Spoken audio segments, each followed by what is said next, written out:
8ویں صدی کا ایک بادشاہ گزرا ہے، اکبر، جس کو اکبر اعظم بھی کہا جاتا تھا اور مغل اعظم بھی کہا جاتا تھا۔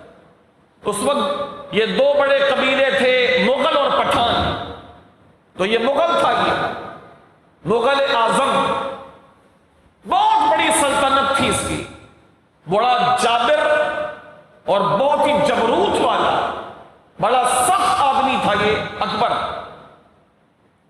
لیکن دین کے معاملے میں بڑا اچھا تھا یہ، پھر خراب ہوا۔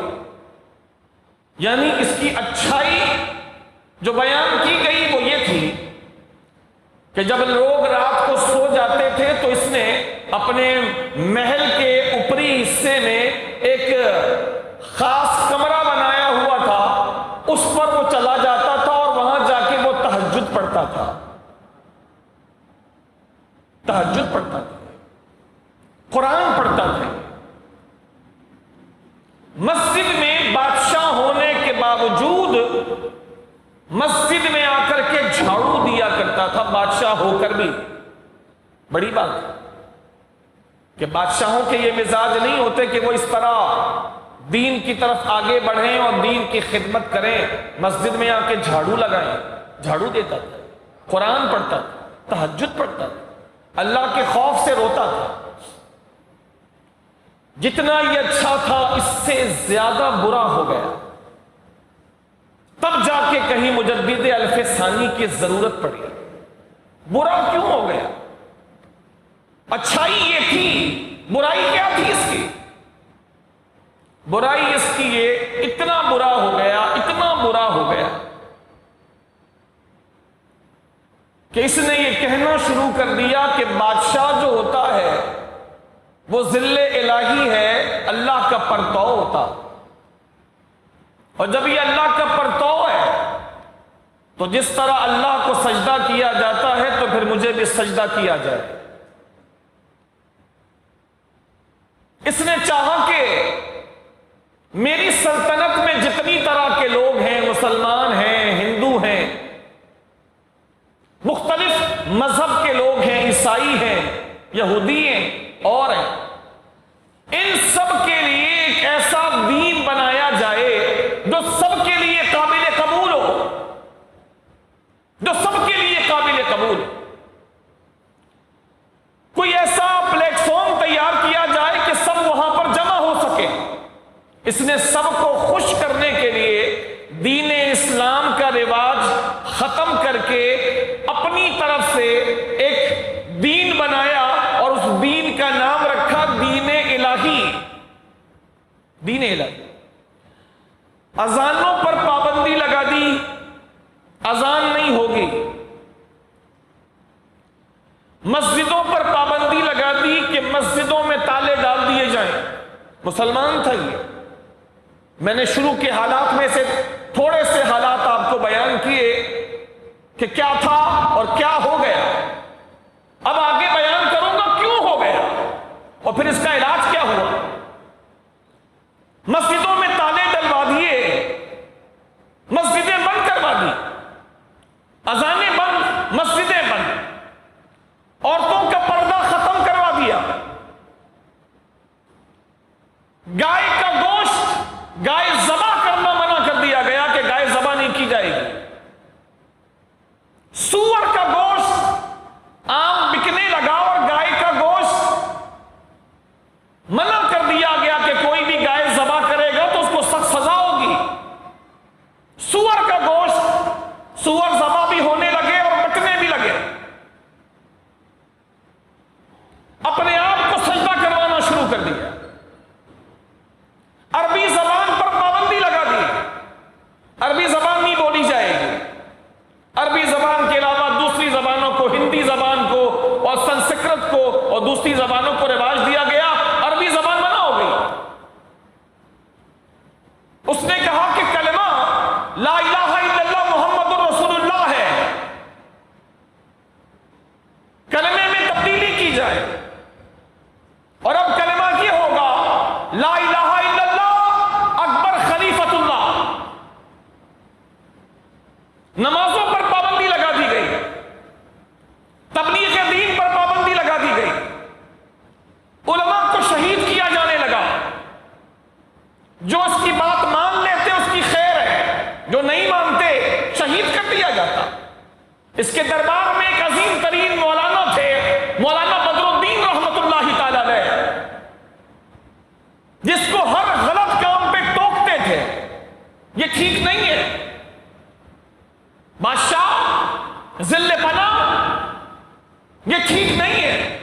یہ آپ جو کر رہے ہیں یہ صحیح نہیں ہے۔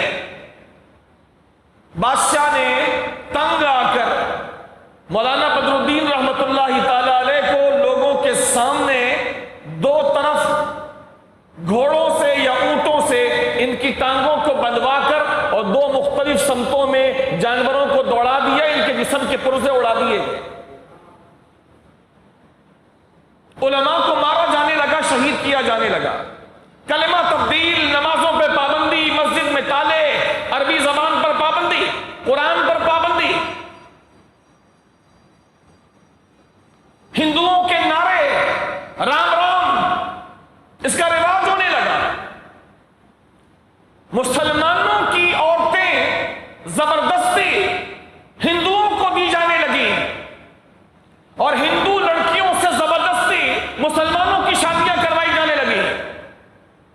یہ اور اس کے علاوہ بہت کچھ۔ اتنا اچھا آدمی اتنا برا کیسے ہو گیا؟ یہ دو تصویر کے رخ ہیں جو میں نے آپ کے سامنے بیان کیے۔ اکبر بادشاہ کے اتنا اچھا آدمی جو مسجد میں جھاڑو دیتا تھا، تالے کیسے ڈلوا دیے؟ جو تہجد پڑھتا تھا، اس تہجد پڑھنے والے نے اذان پر پابندی کیسے لگا دی؟ جو قرآن کی خدمت کرتا تھا، اس نے قرآن کی جگہ پر رامائن اور گیتا اور ہندوؤں کی کتابوں کو رواج کیسے دیا؟ جو علماء کو دربار میں اونچی کرسی دیتا تھا، وہ علماء کو شہید کرنے پر کیسے تل گیا؟ سوال یہ، تبدیلی کیسے آ گئی؟ تو تبدیلی کی میں ایک وجہ آپ کے سامنے عرض کرتا ہوں۔ تبدیلی کی وجہ یہ بنی کہ اس نے اپنے دربار میں ان لوگوں کو بھی آنے کی اجازت دے دی اور ان لوگوں کو بھی بحث مباحثے میں شرکت کی دعوت دے دی جو اسلام کے دشمن تھے، اور اس کے دربار میں بحث ہوتی تھی، بحث۔ عیسائی بھی آتے تھے، یہودی بھی آتے تھے، ہندو بھی آتے تھے، فلسفی بھی آتے تھے، ملحد بھی آتے تھے جو اللہ کو نہیں مانتے، مسلمان بھی ہوتے تھے، اور یہ سب کے بیچ بحثیں کرواتا، بحث کرواتا۔ ظاہر سی بات ہے انسان میں فرق ہوتا ہے۔ بہت مرتبہ انسان جس عقیدے پر ہوتا ہے وہ بالکل صحیح عقیدہ ہوتا ہے، لیکن بندہ اس کو صحیح طرح بیان نہیں کر پاتا، اور سامنے والا جو غلط ہونے کے باوجود بولنے میں ایکسپرٹ ہوتا ہے تو وہ ایسا بول جاتا ہے، لوگ تالیاں پیٹتے ہیں کہ بہترین۔ وہ چرب زبان ہوتا ہے، وہ تیز زبان ہوتا ہے، لہذا وہ بول جاتا ہے، اور یوں لوگ اپنے آپ میں فیصلہ کر لیتے ہیں کہ کون صحیح کون غلط، لہذا سارے آنے لگے، فلسفی، منطقی، کلامی، ملحد، عیسائی، یہودی، شیعہ، سارے آنے لگے اور بحثیں ہونے لگی۔ سب مل کے اسلام پر اعتراض کرتے اور علماء اس کا جواب دیتے، لیکن پھر وہ لوگ موڑ تروڑ کے بات کرتے، یہ پھر کچھ جواب دیتے، اور یوں سننے والوں کے درمیان روزانہ ایک تماشا لگتا، روزانہ۔ اور اکبر اس تماشے سے محظوظ ہوتا۔ لوگ کبھی اس کی بات مان لیتے، کبھی اس کی بات مان لیتے، کبھی اس کی بات مان لیتے۔ ایک سے ایک آدمی آتا اور وہ اپنی تیز زبانی کی وجہ سے، تیز بیانی کی وجہ سے غلط بات کو بھی لوگوں کے سامنے بیان کرتا اور اتنے چکر دیتا کہ لوگ صحیح کو غلط سمجھنے لگتے اور اس کی غلط بات کو صحیح سمجھنے لگتے۔ یوں ایک ملغوبہ بن جاتا، ایک ملغوبہ بن جاتا، کبھی وہ جیت جاتا، کبھی وہ جیت جاتا، کبھی وہ جیت جاتا، کبھی وہ جیت جاتا، اور یہ جیت ہار کا فیصلہ عوام کرتی، درباری لوگ کرتے جو جاہل ہوتے۔ یوں اسلام کی قدر لوگوں کی نظروں میں کم ہونے لگی۔ کبھی عیسائی اعتراض کر دے، ادھر سے یہودی کر دے، ادھر سے اہل سنت پر شیعہ کر دے، ادھر سے ملحد کر دے۔ اب اسلام کو، اسلام کے ماننے والوں کو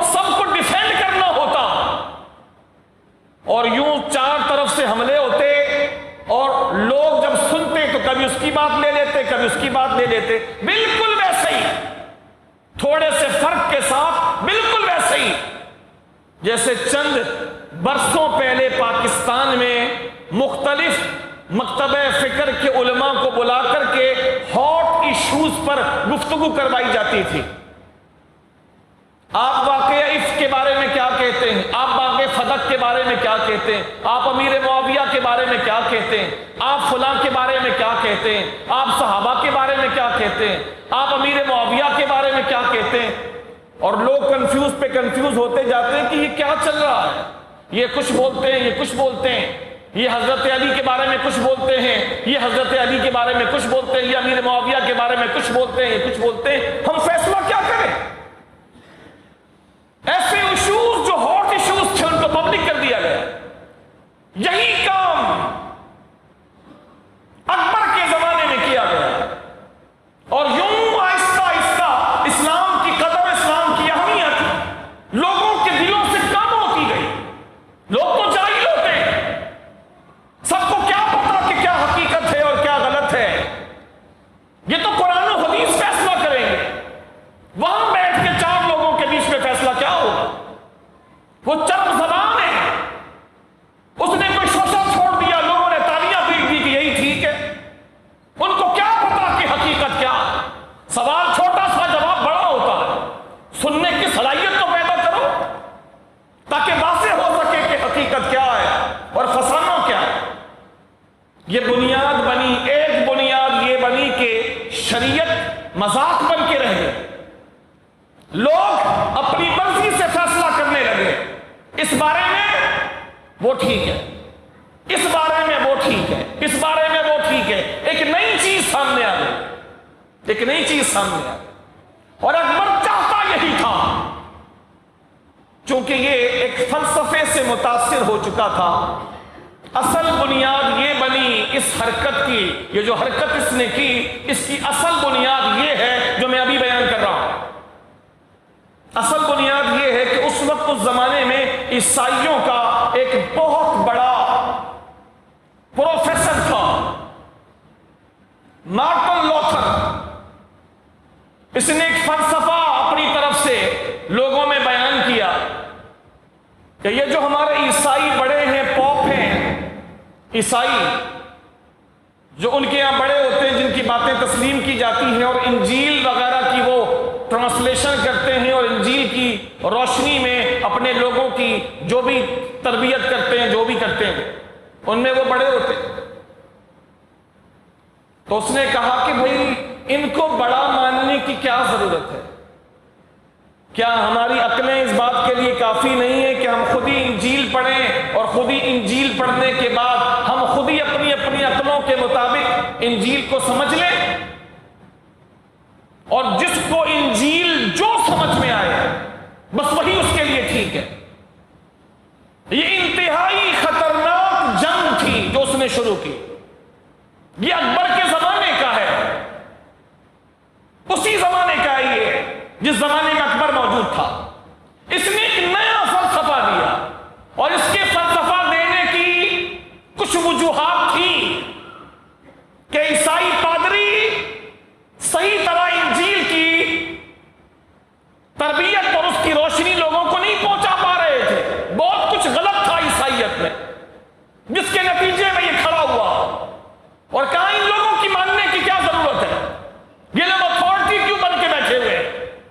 ہمارے بڑے بن کے بیٹھے ہوئے، یہ جو بولیں گے ہم وہ مانیں گے؟ ہمارے پاس عقلیں نہیں ہیں، ہم خود انجیل پڑھیں گے۔ ہر شخص پڑھے، انجیل دکانوں میں ملتی ہے، ہر شخص انجیل خرید لے اور انجیل خرید کے پڑھے۔ جس کو انجیل جو سمجھ میں آئے اس کی سمجھ کے مطابق بس سمجھ لے کہ وہی اس کے لیے اللہ کا فیصلہ ہے، اسی کے مطابق کرے۔ جس کو وہاں سے عبادت اس طرح سمجھ میں آتی اس طرح کرے، اس طرح سمجھ میں آتی اس طرح کرے، جو اس کی سمجھ فیصلہ کر دے اپنی سمجھ سے فیصلہ لے لے۔ لہذا ہمیں ضرورت نہیں ہے کسی کو بڑا بنانے کی، کسی کو اتھارٹی بنانے کی، جس کی جو سمجھ میں آئے۔ یہ فلسفہ اکبر تک پہنچا تو اکبر بڑا متاثر ہوا۔ اس کے لیے اس کی کتاب ترجمہ کی گئی اکبر کے لیے، اکبر کو وہ فلسفہ سنایا گیا، اکبر کو یہ فلسفہ بڑا اچھا لگا، اور اس نے یہاں پر اپنے ہندوستان میں یہی کرنا چاہا کہ کیا ضرورت ہے یہ علماء کی، یہ بڑی بڑی پگڑیوں والے اور دستار والے، ان کو آ کے بیٹھنے کی، ان کو انٹرپریٹیشن کرنے کی کیا ضرورت ہے؟ ہم کیوں ان کے پیچھے چلیں؟ ہمارے پاس بھی عقلیں ہیں، ہم خود ہی قرآن سے نکال سکتے ہیں، نکالنا ہوگا تو ہمیں کیا ضرورت ہے کہ ہم امام اعظم کی پیروی کریں اور امام احمد ابن حنبل کو سنیں اور فلاں کو سنیں؟ ہمیں کیا ضرورت ہے؟ ہمارے پاس عقلیں نہیں ہیں، ہمارے پاس قرآن نہیں ہے، قرآن آسانی سے دکانوں میں مل نہیں جاتا، ترجمہ نہیں مل جاتا، ہم خود سمجھ لیں گے۔ اس کے بعد پھر اس نے اسلام کو مزید کمزور کرنے کے لیے اور اس نظریے کو رواج دینے کے لیے کہ دیکھو مولویوں کے پاس کچھ نہیں ہے، اس نے یہ بحثیں کروائی۔ جب بحثیں ہوئیں تو کبھی جواب دینے میں کچھ تامل ہوا، کبھی جواب دیتے دیتے کسی اور نے بات اچک لی، یوں ہر طرف سے علماء اسلام پر حملہ ہوا، تو لوگوں نے فیصلے تبدیل کرنا شروع کر دیے کہ اکبر کا فلسفہ ٹھیک ہے، یہ مولوی تو جواب ہی نہیں دے پا رہے، تو اس نے کتنا تگڑا اعتراض کیا، اور ابھی مولوی صاحب کو بولنے کا موقع بھی پورا نہیں دیا گیا۔ یوں اسلام کی قدر لوگوں کے دلوں سے مزید کم ہونا شروع ہو گئی۔ دو باتیں۔ تیسری بات، 3 باپ بیٹے اللہ ان کو جہنم میں گھسیٹے، یہ 3 باپ بیٹے جس نے اکبر کا بیڑا غرق کیا۔ باپ کا نام ہے مبارک، ایک بیٹے کا نام ہے ابو الفضل اور ایک کا نام ہے فیضی۔ باپ نے بھی دین پڑھا تھا لیکن اپنے مقصد کے لیے، بیٹوں کو بھی دین پڑھایا تھا ابو الفضل اور فیضی کو، اور بڑی مہارت تھی ان کو دین میں، لیکن جب تک دین میں دینی روح اور اخلاص کی روح موجود نہ ہو، دین کا وہ علم نفع نہیں دیتا، وبال بن جاتا ہے ایسا علم۔